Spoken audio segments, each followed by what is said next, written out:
Hey, where everybody, hey, listen, I wanted to come, and tell you what's happening, what's going on. And I'm sitting here with my brother, Gary Lee. He's a conservationist out of the state of Michigan with the NRCS. He's also the president of the organization. What's the name of it? The National Organization of Professional Black NRCS, or Natural Resources Conservation Service Employees. So let's understand something, guys. All over this country is the need to really empower and equip people of color. And let me tell you what's not happening. There are many instances where people don't know, Gary, that we never get to participate. And the work that you've done and others before you that have expanded our participation, right? I'm gonna tell y'all something, and I don't know whether you know this. In Mississippi, there's a bank called First South Farm Credit Bank. And it's a bank where farmers are able to get loans and so forth, but for many years, black farmers didn't know about it. And the deal with First South Farm Credit, which I love First South Farm Credit, I don't want them to think anything otherwise, but whatever you get from them doesn't show up on your credit report. What you get from them, they're different payment. They pay during the harvest. They pay during when the cows had the cattle, when they had the calves, all that stuff. And we didn't know about it, right? So we didn't know about it in our community. So a lot of black farmers went out of business because they couldn't get the necessary equipment. And people don't know that. It was not bad management. It was not they were not doing what needed to be done, but they were not given the opportunity to expand their farms. Now, there's certain things that Gary cannot say. He works for NRCS, and he's a major player, and I'm thanking God for him. Gary, tell us a little bit about what we need to do, man. What do we need to do as a community? What do we need to do as people? What is all about, brother? So first of all, thank you, Pastor Pickett. It is an honor and a pleasure, and in your space, you would say a blessing. Yeah. For us to be here tonight. And so the knock on us, I'm the state conservationist with the Natural Resources Conservation Service in East Lansing, Michigan. Been on this journey 39 years. 39 years. 39 years. And so the knock on people of color, specifically black people, Negroes, African American. I was born colored. Right. I know that because that's what's on my birth certificate. Wow. Is that we're not very environmentally conscious. 39, 40 years ago, it was said that you could put a battery refining company right next to our child care. And if you gave us $10 an hour jobs, we will let you do it. Right. That hasn't changed much. We're not very environmentally conscious. People don't realize the economical impact that agriculture has in our communities. I don't care if you go to Los Angeles, I don't care, California, New York, New Jersey, Mississippi, Alabama, Louisiana, Texas. Agriculture is going to be 1, 2, or 3 in the top industries in that state. Right. And a lot of the southern states is number 1. And so what we have to do is that we got to realize that the farm bill that is signed every 5 years has $1 trillion in it, give or take. Wow. Agriculture is the number 1 industry, number 2 industry, number 3 industry in every state in the country, give or take. And so when our people are not environmentally conscious, when our people are not engaged in agriculture, we're missing a boat. In my position, I always tell people when I'm advocating for black people, my people pay taxes also. Right. So there's, they talk about free money. There's no free money. I don't care if it's SNAP programs, I don't care if it's some of the programs that we have, Environmental Quality Incentive Program, where the cap, the maximum you can get is $450,000. It doesn't matter. They don't manufacture this money. It's just tax money that people have paid that goes into Washington, D.C., that comes back into the state to assist with the things that we have deemed important for the country. So we have to get involved. Now the challenges are this. Because we are not at the table in a lot of this stuff. Remember I said 5 years. Every 5 years there's a farm bill that has $1 trillion, give or take. Right. I'm going to be careful and cautious because you said there are things that I should and should not say Right. as a career federal employee. But, I can't lobby for or against any administration, and I'm good with that because the best way to change any organization is from the inside. And so I'm the president of the National Organization of Professional and Natural Resources Conservation Service Employees.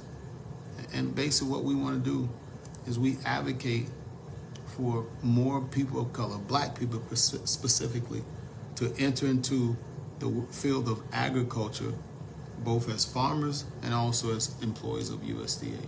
Man, that's big. And what I understand and what I've experienced. So I remember my father when we first moved to Terry from Itabena. We're from the Delta, and my grandparents were in. They were in the cattle business. My grandfather, my father really brought science to. So he Dr. Pickett, low water crossings, all that stuff. In the country, you just doing it. They weren't giving shots for black leg and all that. It was the people in the helicopters coming Right. out cutting tongues out. Right. And so I learned so much, and I think it's so important in what you said. I know this whole idea that because people like you and others, even though you have a great group here, but the need is so great. And listening to the Undersecretary Homer Wilkes and Chief Cosby, who, by the way, happened to be from the great state of Mississippi. We won't hold that against them. The SIP, baby, the SIP. All great things, right? But here are two guys that have worked for many years, risen to the top, but the passion I hear from you and the others about, we gotta get people in. Right. It's a great turnover. Man, I just want people to hear and understand the challenge.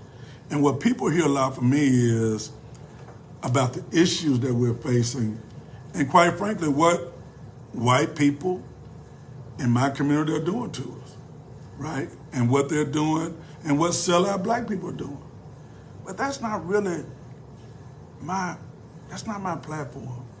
I'm an educator by trade, right? I'm a pastor, but I was educated. I was a teacher. I was an assistant principal. I founded a school, right? So my real push, man, is of course I'm unapologetically a believer, and I want everybody to be saved. That's who I am. I don't make no bones about that, right? But after that, it's educational empowerment. It's economic empowerment. I'll never forget my dad telling me, son, the only thing that's going to save our people, and this was after I got saved. My dad was in shock when I got saved because I was a heathen boy. So was your brother. Oh God! But he was like a choir boy compared to me. I mean, my dad took out an insurance policy on me when I was 15. He thought I was going to die by 18. I was wide open. But when my life changed, he said the only thing that's going to save our people is God and education, and what you're bringing to the table, and what your organization does, and what you lead, and I was so amazed that even this organization of black professionals that do what you do, that you are the president, man, that is major. And I think it's so important that we get this information out to understand that there are people that's on the wall fighting. There are people that's on the wall fighting every day. And we're fighting Absolutely. In our different lanes, right? And so these are the kind of things we got to get into our communities. We got to expand. Because, right now, and I ain't telling you this, we got two inner city gardens that are being grown at our school and our other campus. And our own family farm. So I just want you to know that the text I sent to you, I think your phone was dead. No, I got it. I was just busy trying to make sure that we pulled off the meeting. And I appreciate the text. I was going to talk to you later on about that offline, but I got it. I appreciate the text. Yes. The meeting was great, man. But any help you can give me, I welcome it, sir. Well, I'm telling you now, we're making a commitment, right? Okay. My family, my church, people that I walk with and lead and help, and we work together. this is something I think is so critically important that it has life-changing implications.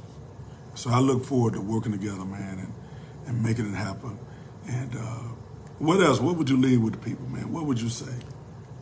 I would say a couple of things, for me, everybody from the country says I'm just a poor country boy, so I won't use that one.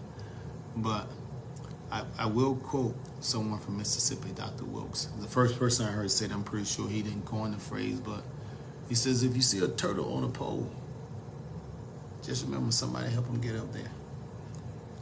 A black man in America, 100 years removed from slavery, that is successful or has some type of success is equivalent to a turtle on a pole. You have to know that someone helped them get up there. And if you just happen to be that black person of color, that black man in America, or that black woman in America that has enjoyed some type of success, just know that metaphorically speaking, you are a turtle on a pole and someone helped you get there. That's right. But remember, all it takes is somebody to bump your pole and you'll be right back where you started from. Absolutely. Wow. So, listen, guys, it's important. Man, I thank you for taking the time. And I don't know whether you read this book called Finding Your Why, written some years ago. And I want y'all to understand something, that you got to find your why. And I think years ago, Gary, you evolved into who you are. I stumbled upon it, Doc. Right. Kind of like you stumbled upon the Lord. That's right. But you found your why. I'm telling you, it is as much the work of the Lord as me preaching. Right. Somewhere our community missed that. Mm-hmm. You don't separate your faith from what you do. It's all works together. Everything works together, right? So that to me is critically important, and I want people to understand that, man, we got men like Gary Lee on the wall. Let's come together and let's do this together. Let's change our community. Hey, God bless y'all. God keep y'all. This is my why. And as a person who's been pastoring for 27 years, these are the kind of things that we want to bring to the table in the state of Mississippi so people can understand as I get ready to run for state senator.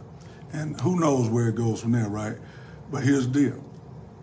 We cannot win without coming together. Cannot. Gary, you don't know this. In the state of Mississippi, African-American business owners only get 0.01% of any state funds, any state contracts. 0.01%. 0.01%. So you wonder why. What's happening? Steadily pushing us down, but we should rise. Hey, everybody, thank Gary Lee. Check him out. I don't know whether he's on social media, but we're gonna get him on. You're gonna be following him because he's got another year to be president of this organization. He's been working with this NRCS for 39 years, going on 40. Man, what a testament. Hey, maybe one day he'll be undersecretary. Hey, God bless y'all. Maybe he'll be secretary of agriculture. I believe it. Peace. Thank you, Doc.